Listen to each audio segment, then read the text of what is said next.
Hey guys, welcome back. My name is Scott. With all the Ork releases coming out over the next few weeks, decided it was time to make a video on how to paint Ork Skin. You're probably going to be painting a lot of Ork Skin over the next few weeks. So here are 3 different ways that you can paint your Orks. We've got 2 lighter skin colors, very similar to what we see on the artwork on the front of the box, and then 1 darker skin color. So let's go ahead and dive into how I did this.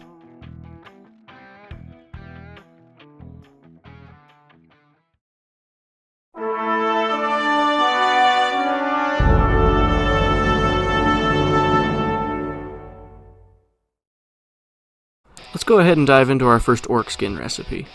Now we're starting with Ogryn Camo. We're going to paint this everywhere that the Ork has exposed skin. So we'll include the face, the chest, the arms, and there's a few tears on his pants as well that we'll pick out. Now you'll notice I've based all of this with Wraithbone spray primer prior to painting. This is just to give a nice bright base underneath our green.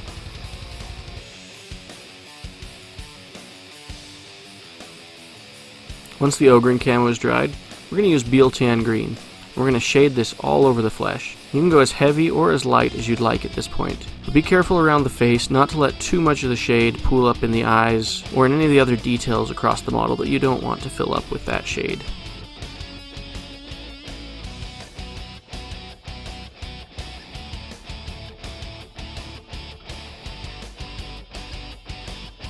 Once your shade is dried, you're going to go through with Ogryn Camo again.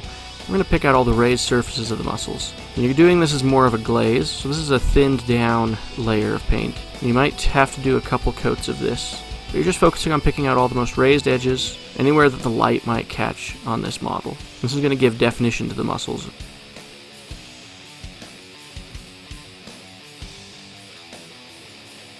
With that done, you're going to go through with Flayed One Flesh, and you're going to pick out the lips and the scars that are across his body. Now you're doing fine lines with this. This is going to be shaded later to give some cool color tones to the skin. You're also going to pick out the ears, the eyebrows, any raised surfaces that you want to stick out on the model. I also do the knuckles and the elbow this way.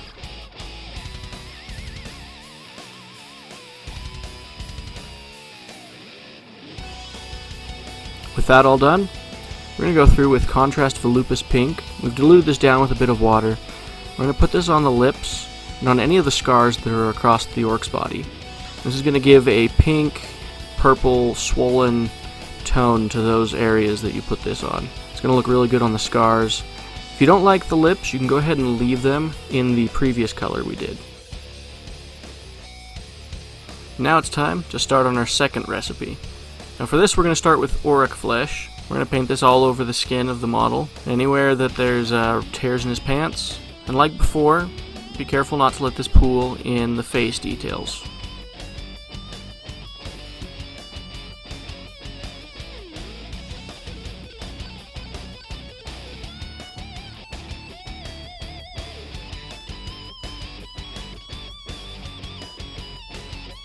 With that done, we're going to go through and we're once again going to use Tan Green to shade all of the skin. This is going to give our skin a bit darker green color than we started with, almost a forest green kind of color.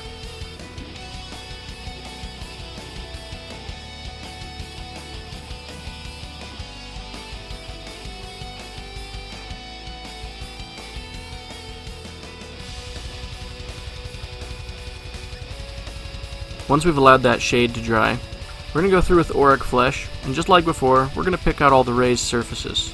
And we're focusing on really defining the muscle at this stage. You want to pick out any of the details on the neck, the face, anywhere that there is muscle definition sculpted into the model, you really want to pick that out.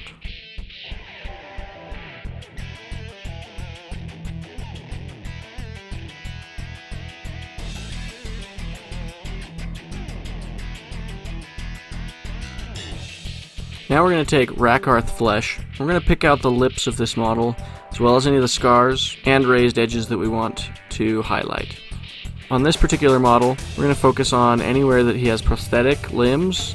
We're going to pick out the flesh where the prosthetic makes contact with the skin, and we're going to do that in the same color.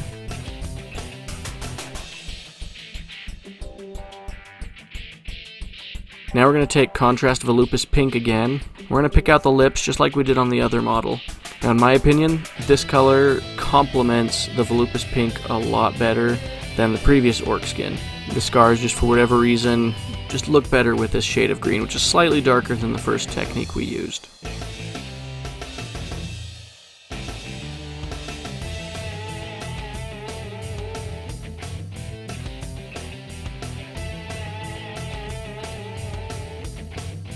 Now this particular orc has his mouth open, so we're going to go through and paint his tongue with Genestealer Purple. This shouldn't take you very long. And don't worry about getting it on the teeth because you'll paint the teeth on your own later.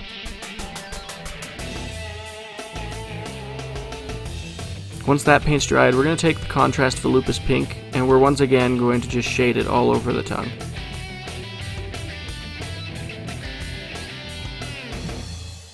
Now it's time to move on to our third paint scheme.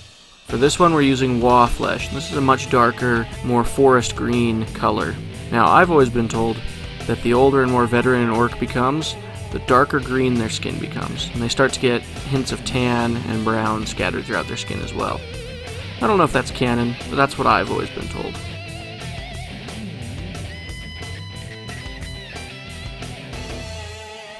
Now we're going to go through with Athonian Camoshade, and we're going to shade this all over the orc's flesh.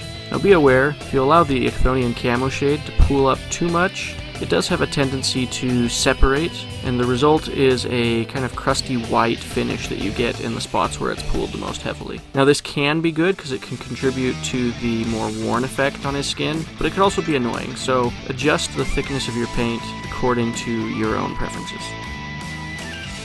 Once that's done, we're going to go through with Deathworld Forest, and like before, we're going to pick out all the raised surfaces of the skin. Now you notice this is a different color than we used as our base color. This is going to make it so that the transition is much more profound from the original base color to the highlight color. And it's going to make it so there's a lot more contrast to his skin.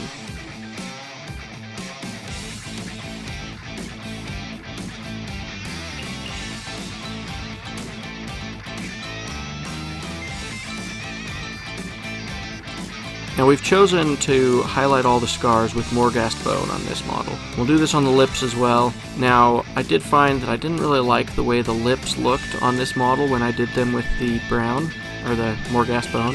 So just be aware that if you don't want to paint the lips, it is an optional thing. It's just an extra detail that helps just add a little bit more personality to your orc, but it's not essential.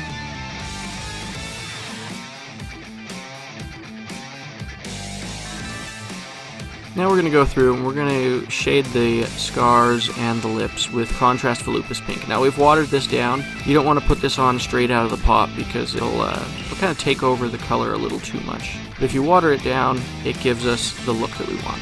Now I really liked how this turned out on this model. It made him look very bruised around all the scars.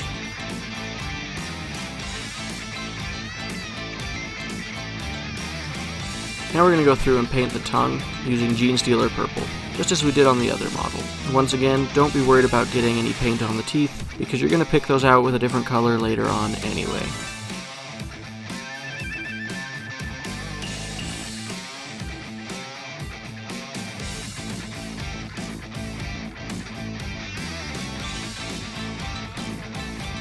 Finally, we're going to shade the tongue using contrast Volupus pink. You can water this down, or you can leave it straight out of the pot. On the tongue, it doesn't matter as much. And there you have it. 3 different ways to paint orc skin. Thank you so much for watching my video today. If you've enjoyed this video, go ahead and like it, and then subscribe to my channel so that you can see future videos I make.